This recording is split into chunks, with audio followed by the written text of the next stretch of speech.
Many of you might look at the title of the video and think, Paul, I don't even understand half of these words. Am I too ignorant to watch the video? Don't worry, friend. Everything will be explained.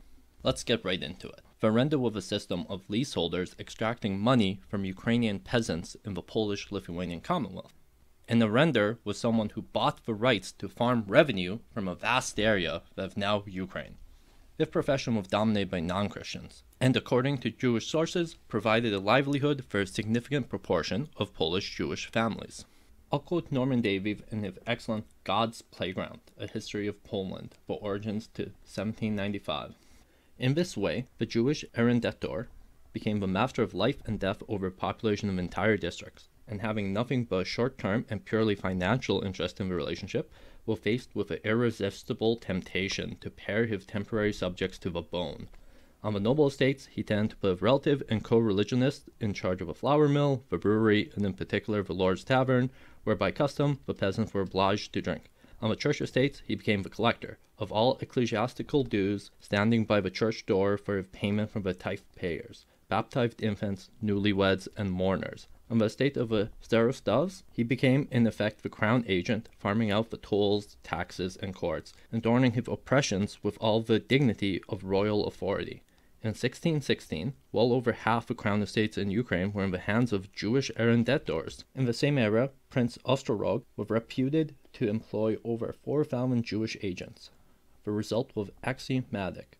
The Jewish community of a whole attracted the opprobrium, directed originally at its most enterprising members, and became the symbol of social and economic exploitation. Their participation in the oppressive practices of a noble Jewish alliance provided the most important single cause of a terrible retribution which was to descend upon them on several occasions in the future, particularly in 1648 to 55 and in 1768. End quote. What Norman Davies alludes to is the Khmelnytsky uprising of 1654. Samuel ben Nathan Fadel, in his book from 1650, claimed that 600,000 Jews were killed. Menashe ben Israel wrote to Oliver Cromwell that the figure was 180,000. Modern historians estimate that the total Jewish population in Ukraine at that time at under 50,000. Now, let's talk about Żydokomuna. In Volume 2 of Norman Davies' God's Playground, he quotes an interview with Jacob Berman. The communists had no serious popular support, so democratic methods were impossible. Moreover, since the party comrades had decided to exclude Jews from the movement's economic and cultural cadres, considerable numbers of Jewish recruits had no option but to join the security services. All, or nearly all, of the directors were Jewish. Norman Davies himself does not delve into this matter if it is a truthful or false assertion. Later in the book, Norman Davies briefly covers the March 1968 crisis. He calls it a most confusing episode, and doesn't give a reason for why it happened. A majority of Poland's Jewish population emigrated after 1968. So, that is a brief overview of both concepts. I think it is interesting to compare and contrast them. In some ways, very similar.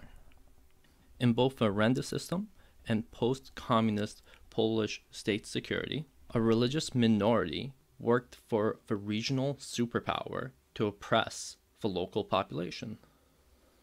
However, the historiography of these two events is very, very different. The Arenda system is by no means well known in Poland. It's not taught in schools, even right-wing national polls don't know about it. But if you look it up, you can see it written about pretty honestly in modern sources. However, in my opinion, the March 1968 events are not written about honestly.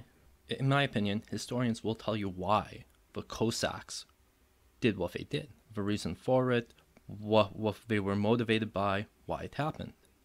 But if you ask why March 1968 happened, the truth is a bit more muddled. So why? Why aver this difference? The most obvious explanation is one much more recent and politically relevant. Nobody really cares about the Arenda system anymore. It's old news. Makes me wonder, will post-communist Eastern Europe one day be written about as the Arenda system is written about now? Anyway, guys, I hope you enjoyed this video. Please like and subscribe, and do widzenia.